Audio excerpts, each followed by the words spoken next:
There is opportunity out there. Don't ever think that you're never going to utilize the things that you've learned. I never thought I was going to get back into the aviation world. Here I am, a fleet of drones business that revolves around it. And now to the point where I'm even thinking about, jumping back into that actual cockpit.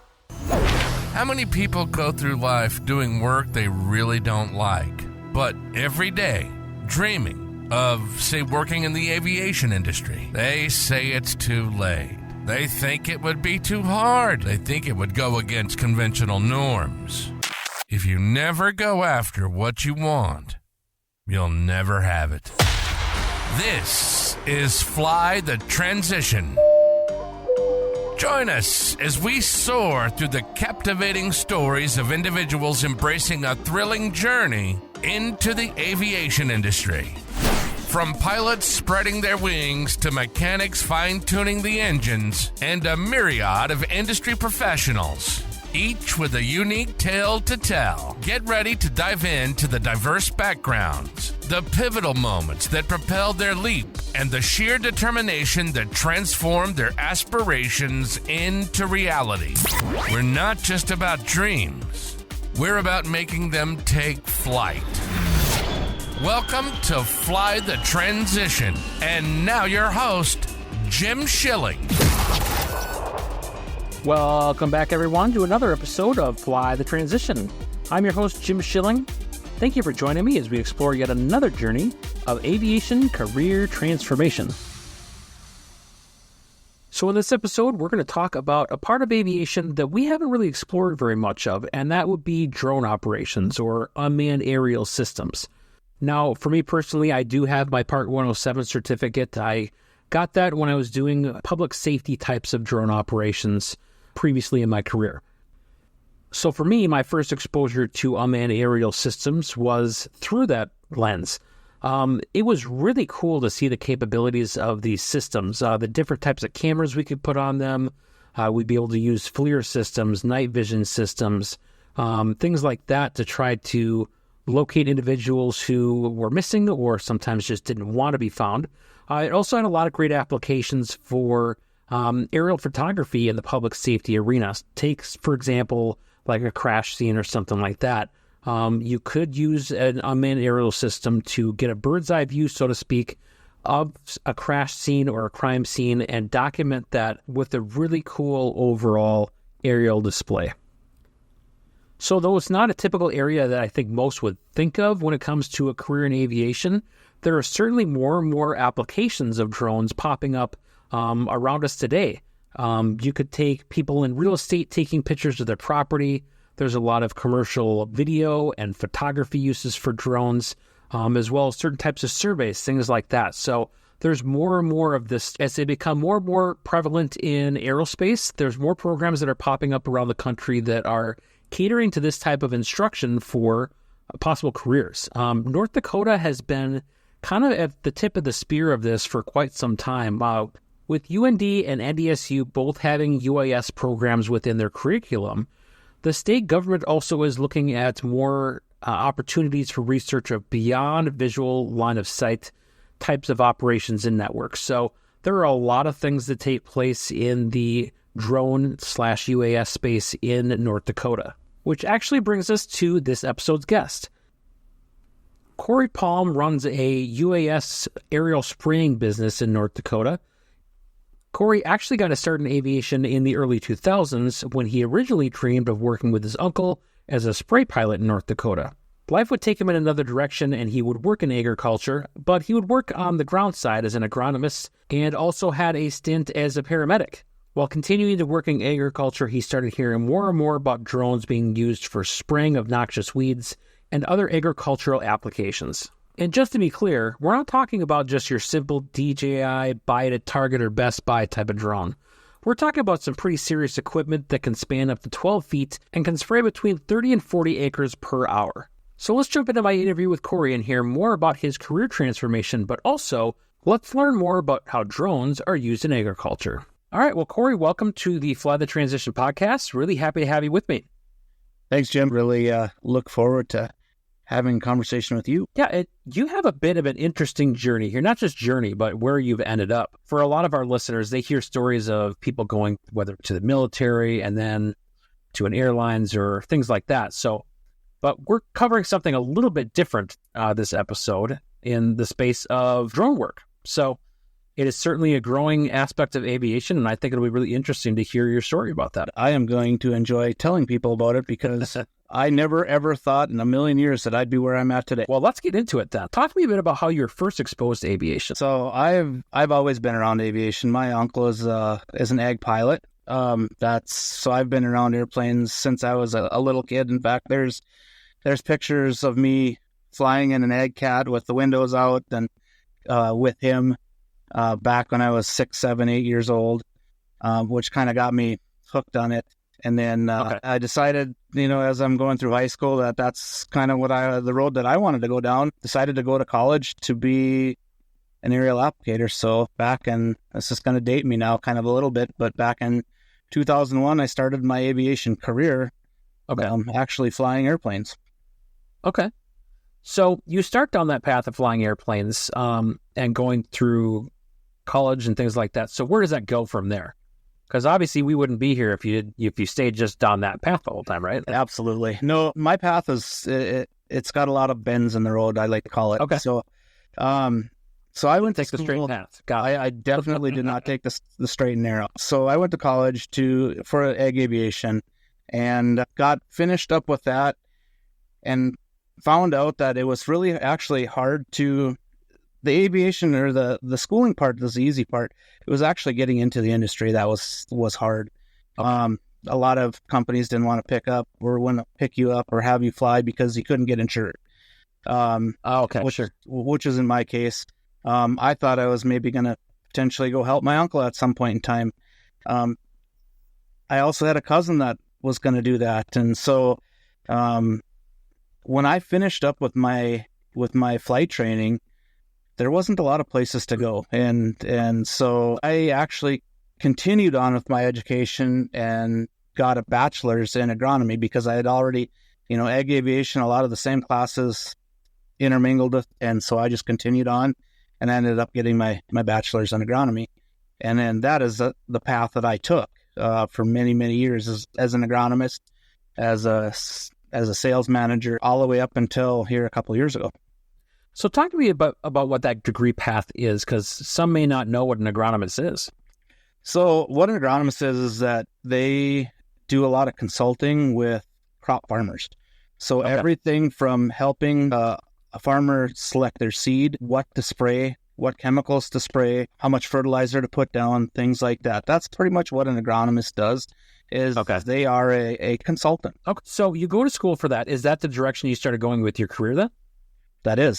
So I stayed on that. We started a family and a young family. In fact, we were expecting our first one before I graduated college, and we went down that road, and I did that for several years, 4 or 5 years, and I wanted to change again.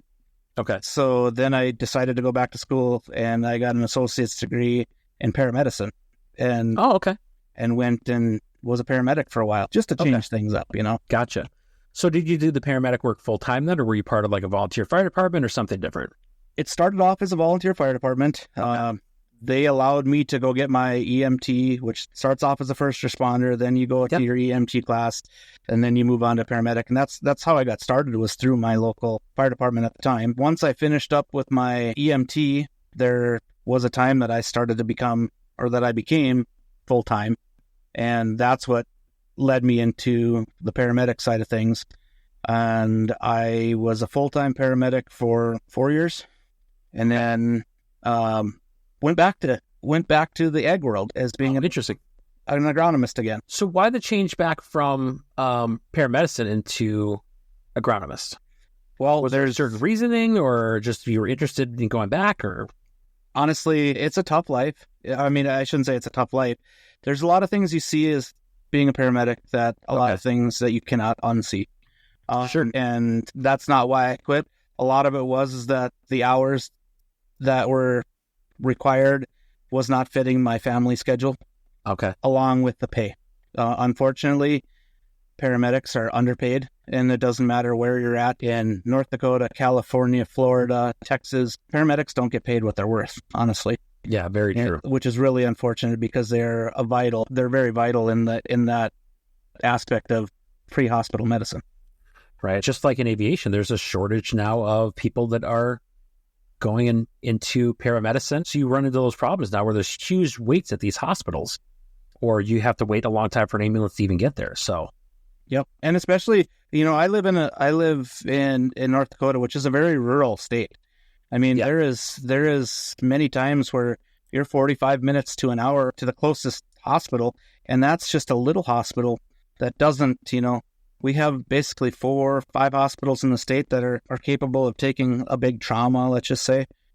So you've got a long trip, so there's a lot of flight paramedics here in rural states just because of the fact that it's such a long trip if you were to take it by ground.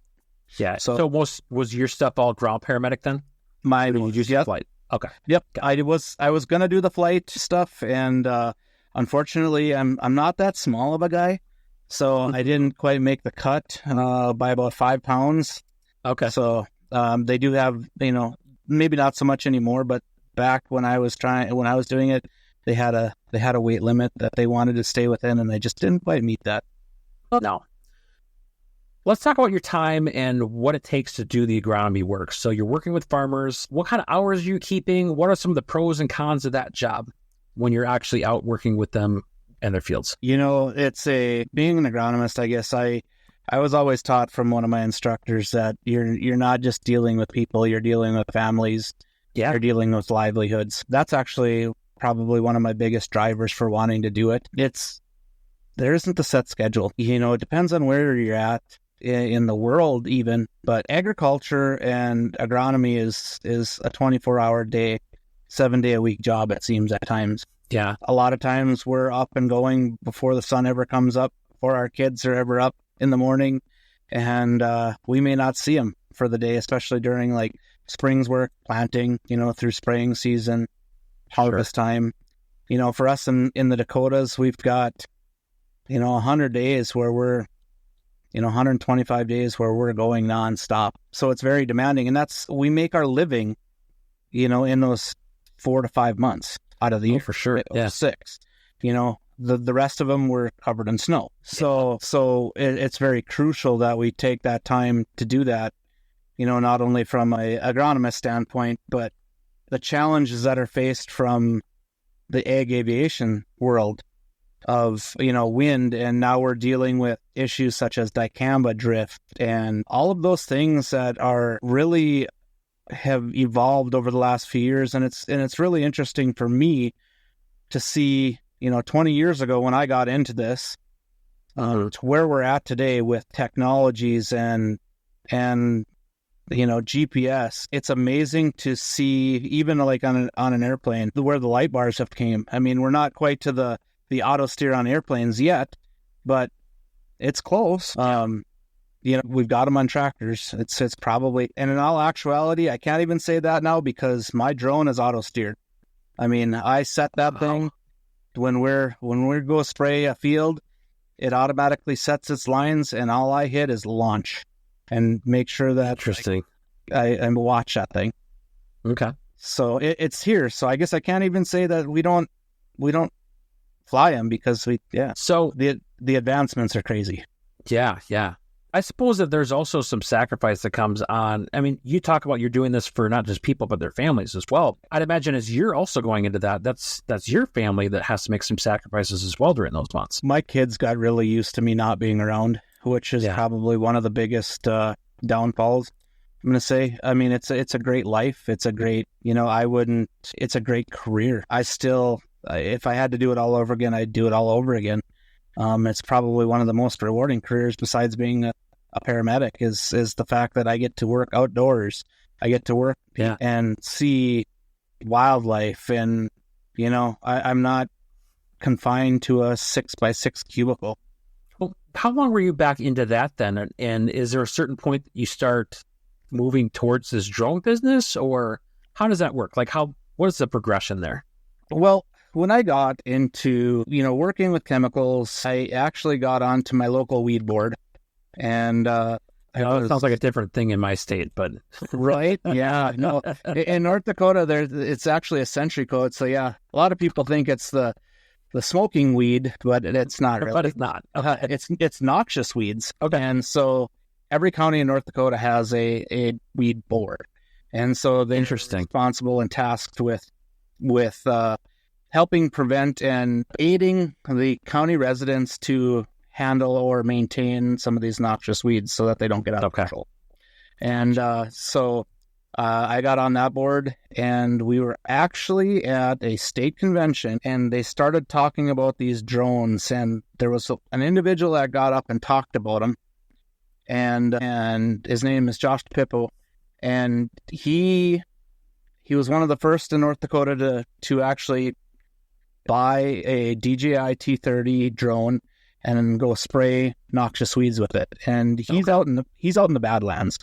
So got talking with him, and at the time I had just started our new business, Pro Ag Solutions, and it fit right in. We were doing some custom application, and it kind of, after looking into it, I'm like, well, do I need to, because of all the licenses I already have, do I need to get any extra licenses, things like that? Which, for the people listening, there's two totally different licenses. You need, you've got both your Part 91 and Part 107. Part 107 is your commercial UAS license.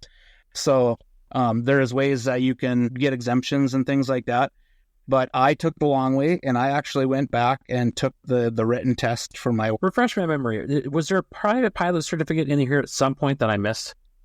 Yeah, so my private came back in college. So 20 years ago... I did miss that then. Okay. Yep. 20 years ago, back in 2001, a private pilot's license was probably the easiest thing out of the whole deal. Once I got that, I started to do my instrument rating. That's when everything kind of went, I'm going to say, downhill. Are you still doing agronomy work while you're doing the drone operations, or are these separate things now? Nope. So what it is that I started off as being, I got sick and tired of working for corporate America. And I actually started Pro Ag Solutions back in the fall of 20 is when it all came to fruition. I got tired of working for the big guy and wanted to go on my own. And a lot of people do it way before 20 years, but it took me a little longer than some. Okay. So what does that process look like for you then as you decide that, you're going to go down this road?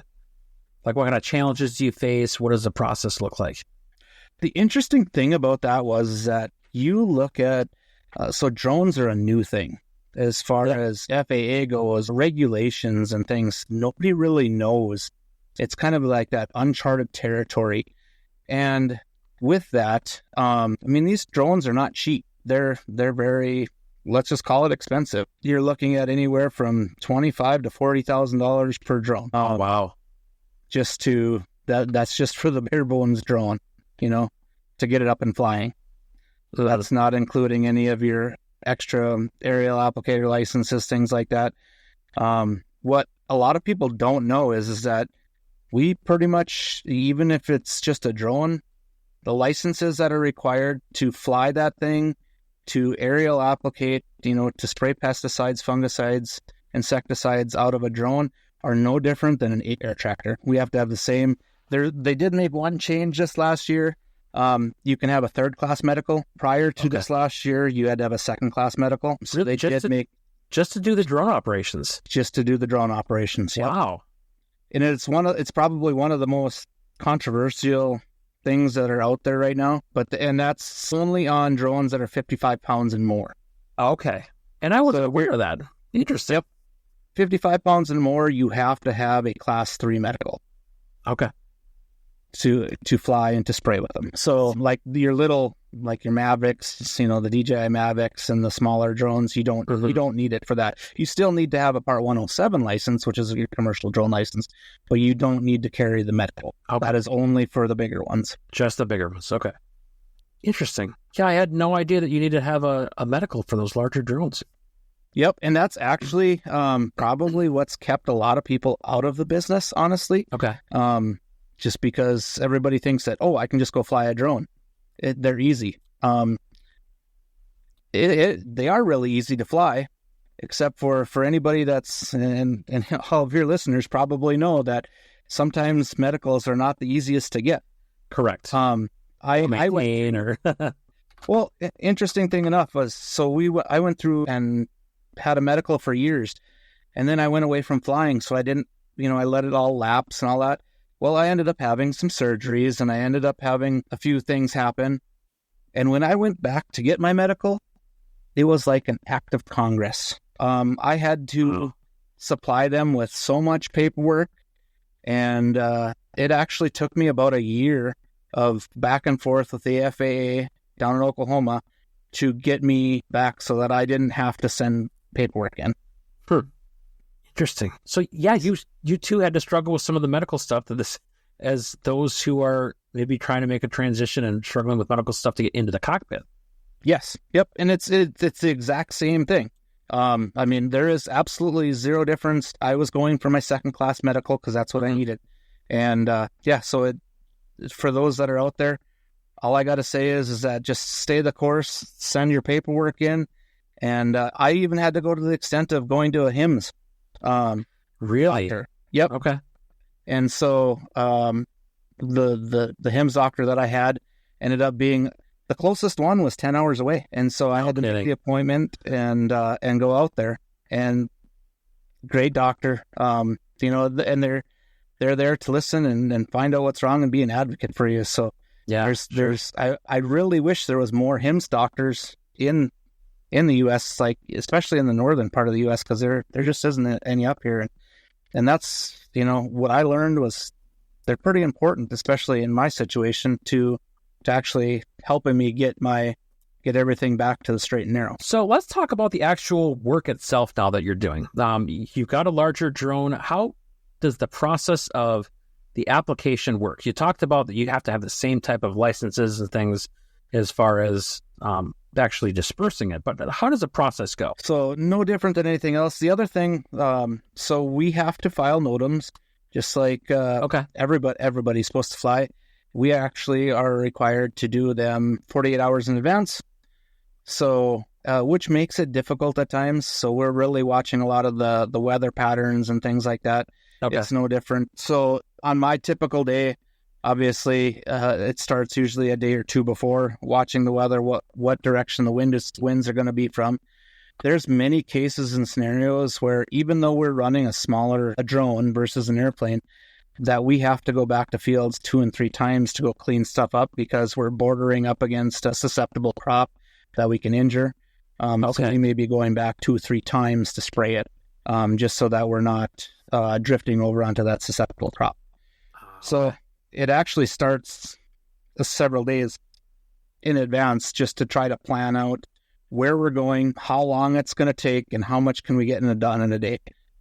These drones, I fly DJI drones, so primarily the T-30s and the T-40s. I know there's XEGs out there, there's Helios, there's several other drones out there.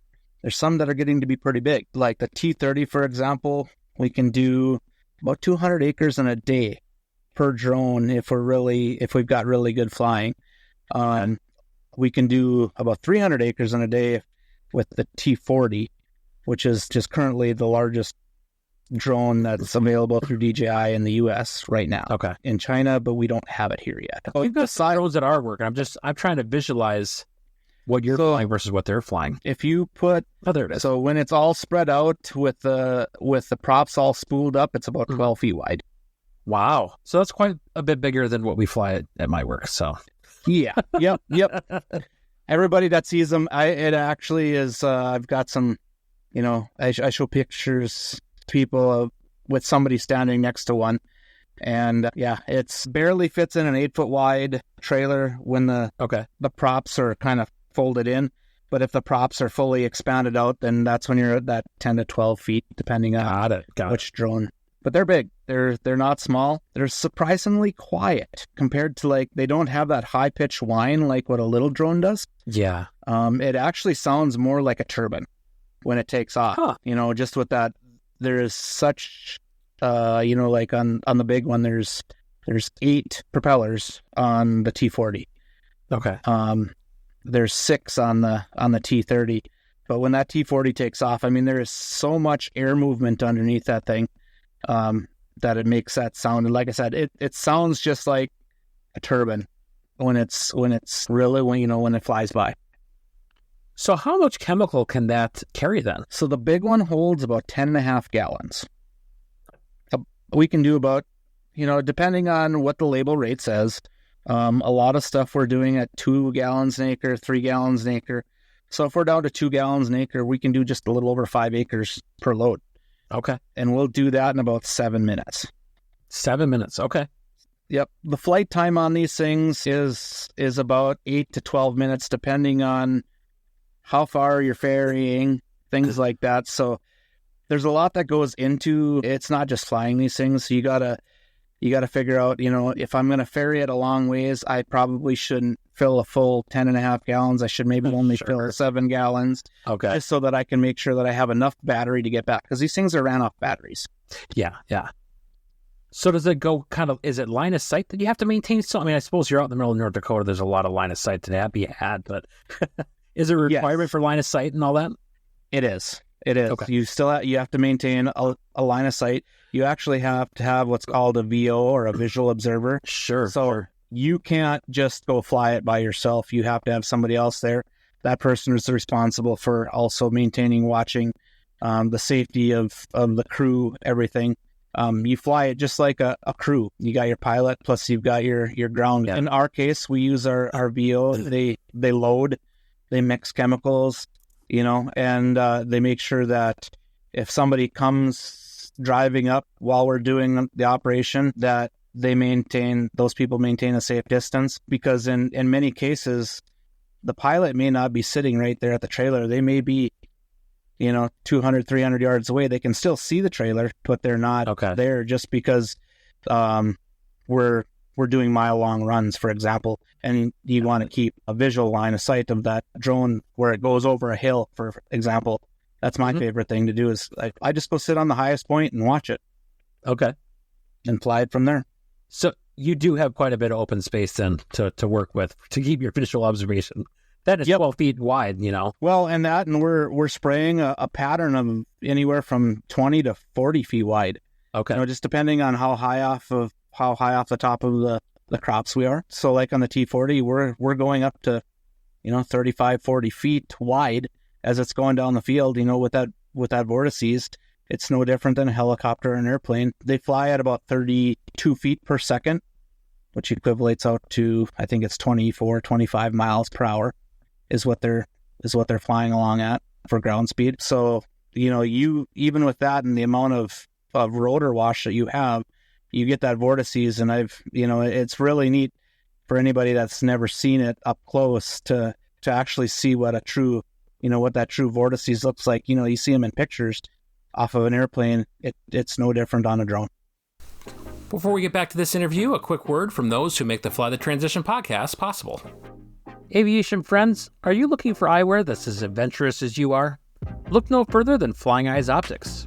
Their ultralight, comfortable, and durable glasses and sunglasses are perfect for pilots. They are designed by pilots, for pilots, and for my money, they're the best aviation eyewear that I have ever had. If you or that special pilot in your life are interested in Flying Eyes, check out our affiliate link down in the show notes and use code FlyingMidwest10 and you can get 10% off your next purchase at Flying Eyes. Aviation enthusiasts, have you heard about my friends over at Pilot Quarters? This pilot-owned family business is crafting your next favorite flying shirt. Their chart-inspired merchandise comes in camp shirts, polo shirts, and more.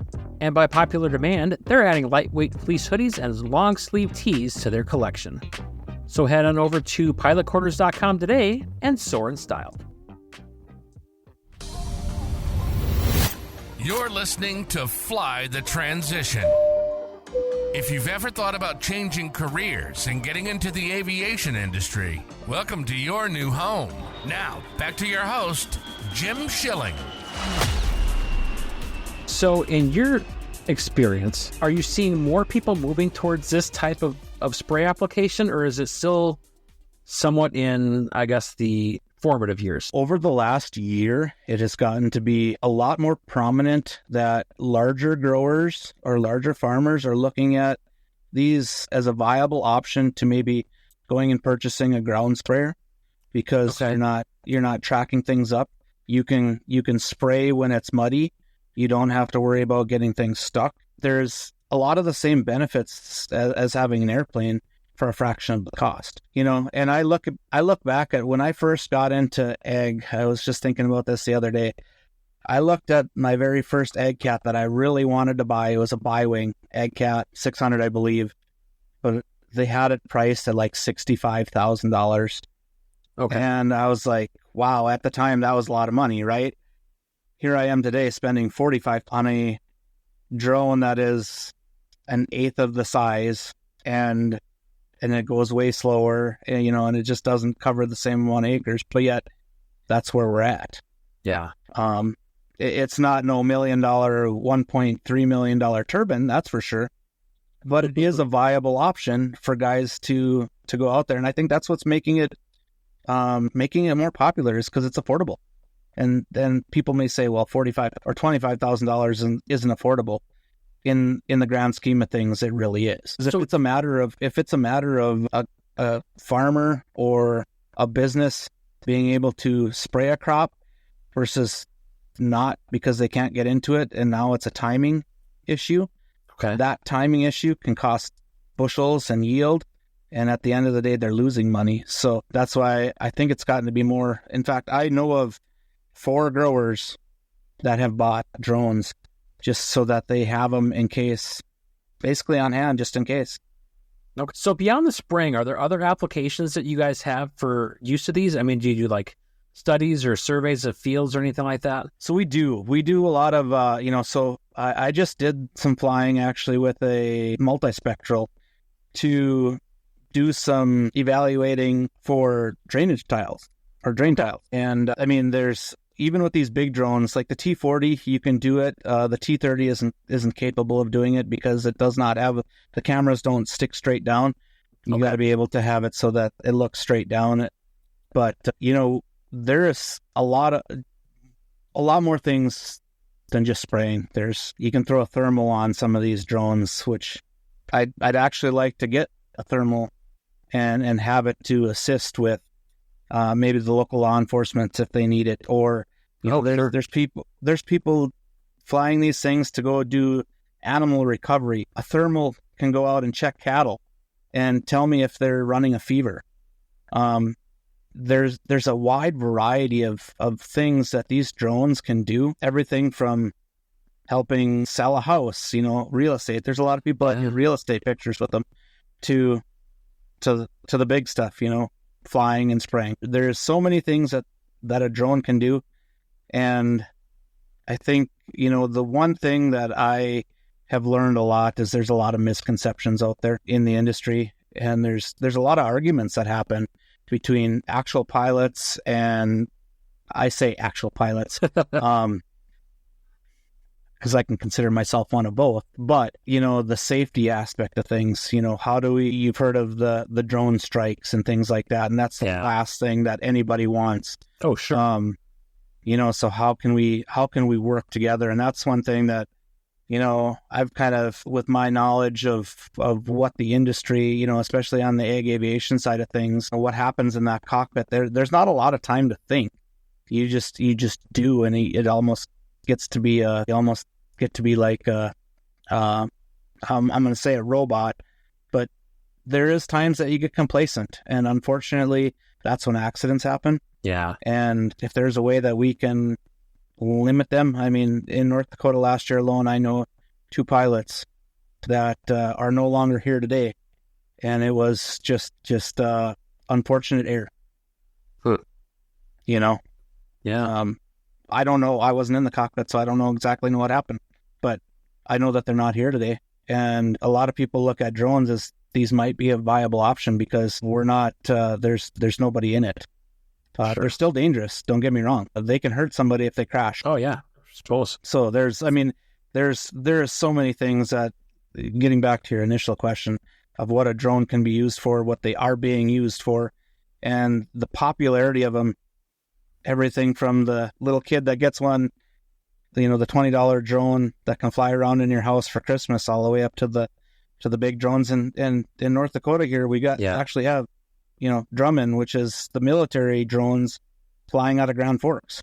Yeah, I was going to ask about that too. So I got to give a plug out to the North Dakota Aeronautics Commission, because they're on the leading edge of trying to work with us. We've had several conversations, and they want to make it safe. We all want this to work, and that's where I think I'm very fortunate to live in the state that I do, and to have the people behind it. Not only with UND Aerospace, but now NDSU is coming on board with and realizing that drones are a thing of the future. Oh, for sure. So that was kind of, again, the next question I was going to lead to, that like your state is really, I think, on the cutting edge of drone increases as far as educational programs and usage, from what I've seen at least. So does that feel accurate to you too? Yes, I would 100% agree with that. Like I said, one of the biggest drivers is obviously UND. We have, UND Aerospace here up in Grand Forks.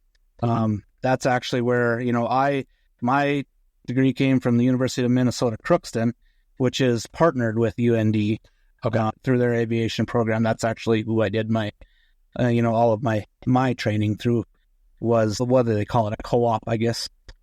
But they're 25 miles apart, the two different colleges, but they work together in that aspect. But then, like you said, you go from UND to NDSU to the other colleges, Bismarck State College. Their avionics program, they're looking at doing some things, teaching these new students about the opportunities that are there. And luckily, I've gotten to speak to a lot of the classes, and just with my experience, just having a conversation like this about, hey, what's available and how can I get into it? Yeah, for sure. What is the other training that was involved to be able to do this? Well, yeah. So, it's so to get your 107, it's pretty much just like your private pilot's license, except for you do, like I did mine all online, and you get your waiver signed off, and then you still have to go in and take the written test, the written proxy test, which is 100 questions that you have to pass. It made it easy for me because a lot of it that was on that test was a lot of airspace things that I already had knowledge of. So that from what I've heard, that guys that have taken it now that have never been in aviation say that that's probably one of the most difficult parts is understanding airspaces. Okay. And I'm not perfect on them either by any means, but having the history of it did help me. But once I had passed that, I guess, like I tell guys, passing that is probably that's kind of the first step. From there, it's your medical, making sure that you can get if you want to spray, that is, making sure that you can get your medical.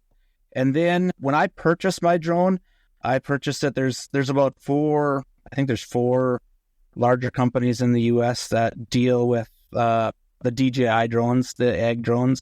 I purchased my first one through a company out of Iowa called Rantizo, and I had to go down there for 2 days and do a full day in the classroom, understanding the drone pretty much inside and out, aerodynamics, things like that. And then day 2 was all flying. So where we actually got to go out and fly these drones. And I still remember the first time I flew one, I was thinking, I got this little Mavic Pro, and that thing is all over the place. It just gets up and it goes, and it's right and left and up. These things are so smooth. It's interesting once you spool them up and you take it off the ground, the gimbals in them. It's amazing how smooth that thing is and how it operates. And I was actually very intimidated at first. After about 2 hours, it was just like picking up a bike and riding it. Once you got the hang of it, now you just got to perfect it. Okay. This is going to sound like a really silly question, but I know that there's people that are probably thinking it, because when I first started looking at and messing around with drones, it's a question I had. But Do you see people that are maybe video gamers that pick this up quicker than others, or what are the correlations between that? Because you're using essentially a controller to operate this UAS or drone or whatever you want to call it. What are the similarities or even the differences to that? Because, I think there are people that are listening that might even be thinking those same things. That's actually a really great question. There is a lot of similarities, and I noticed this a lot this past year. So the first year, I was pretty much on my own. I was the only pilot. Okay. You know, we had one drone our first year and did minimal acres. You know, it was just a lot of learning that first year. And then this last year, I hired a few more pilots. And one thing that I noticed, I got a couple right out of high school. And those guys, it was like they were naturals. And I think it's got to do with the age group. Okay. Not saying that us older guys can't do it. Obviously, there's quite a few older guys, older than myself, that are flying these drones. But I think from a standpoint of like the gamer, that is an advantage to them because they understand how to use their mind is already trained to use their hands and watch with their eyes and movements and things like that. Whereas somebody that has never flown one, or even an RC plane, there's a lot of differences. I have one of my pilots, he's an avid RC guy. And the first time he ever flew that drone, he said, wow, this is different. And so it's just a lot of getting used to, a lot of finesse, and virtually understanding what the limitations are of that drone or of that, we'll call it a piece of equipment because that's what it is. Sure. So if there are people that are interested in looking at more the drone side of aviation, what kind of advice would you have for them? I tell a lot of guys, come out and watch, ask questions. I absolutely love when people come out and want to see these things up close. And, there has gotten to be a lot of really great people in this industry. We watch out for each other. We help each other. It's still so new. Everybody's like, well, they always ask me, well, don't you think aren't they competition? No, not really. There is so much work to go around, but it's not easy work. I will tell you that it is not easy work. There's a lot of people that get into this and think that they're just going to go spray and have a merry old time. It takes connections. It takes having a plan. One of the things that I didn't talk about earlier was how this was all financed. It's so new. A normal bank isn't just going to go finance you for this. Okay. I was very fortunate enough that I had a bank that found out that I was looking at doing this, and they approached me and asked if I had a business plan, which I did. And good thinking. They said, well, it makes sense. We're going to take a chance on you. Nice. And that is kind of what started it all for me. Okay. Was them saying, hey, we're going to take a chance on you. And to this day, I'm so thankful that they did, because it's been a very, very enlightening, very good career move. And I can only see it expanding from here. Awesome. Well, is there anything else that you want to cover that we haven't talked about that you might want to add that maybe I didn't even think to ask you? You know what, Jim? I don't think so. I think the big thing about this is that I want people to know that there is opportunity out there. And don't ever think that you're never going to utilize the things that you've learned, because my case, an example, I never thought I was going to get back into the aviation world. And here I am, a fleet of drones, a business, that revolves around it. And now to the point where I'm even thinking about, jumping back into that actual cockpit, going and finishing up my instrument rating, so that at some point in time when I do get downtime, me and my family can go fly somewhere versus drive. I guess we said it earlier, the sky is the limit. There really isn't any limit when it comes to this kind of stuff now. Awesome.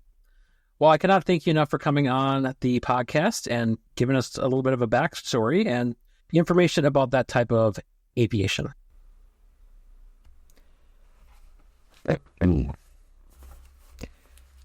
So thank you once more to Cory Palm for joining me on this episode of the Fly the Transition podcast.